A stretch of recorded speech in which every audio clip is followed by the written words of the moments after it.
Kamusta ka? Oo.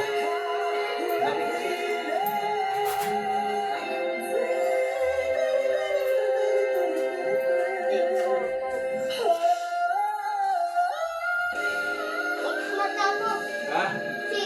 Oo. Ay, 56. Competitor number one, Kyle Andrada ng Butuan City. Hi, Kyle!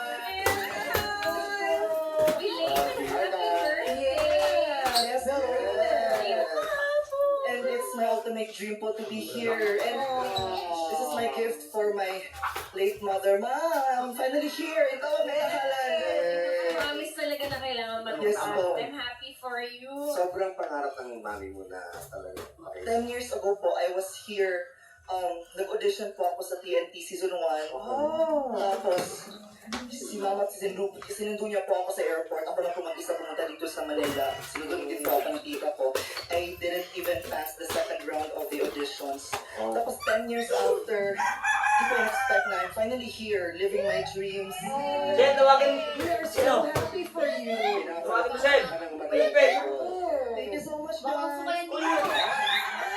Uy, Masil. Ikaw. From feeling an audition to being here, ano yung journey papunta dito? Paano ka kumalik para makaabot sa moment ito? Ano po, to be very honest, I really have, I have fear po talaga. I have fear in joining singing competition. Kasi po talaga, naano pa ako, na-intimidate ko sa pilit-pilit. Pilit talaga, kaya natatakot ako mag-audition ulit kasi baka hindi ako matanggap. And then, yun na po, nung naging drag queen po ako, mas nabigyan ako ng Beauty shining through. Anong pangalan mo pag sa drag?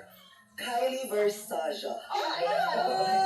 Padilla? Wow. Best friend ni Ryan. Sasha Padilla. Oo naman. So, sino ka mukha ko ron? Si Kylie o si Sasha?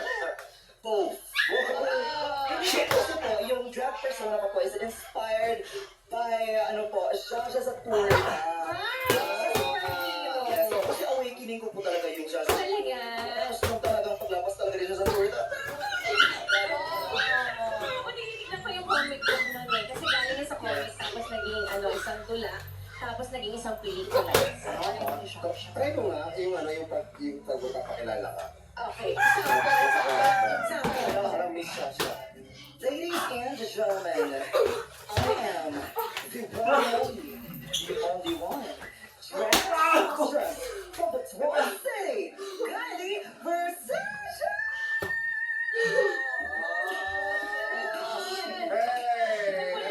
Yung personality ko. Yes po. Kaya po, nung pumasok po, Nabalisyan na naman ako. doon po nabigyan ako ng platform to perform, to sing, at doon po nag-grow yung parang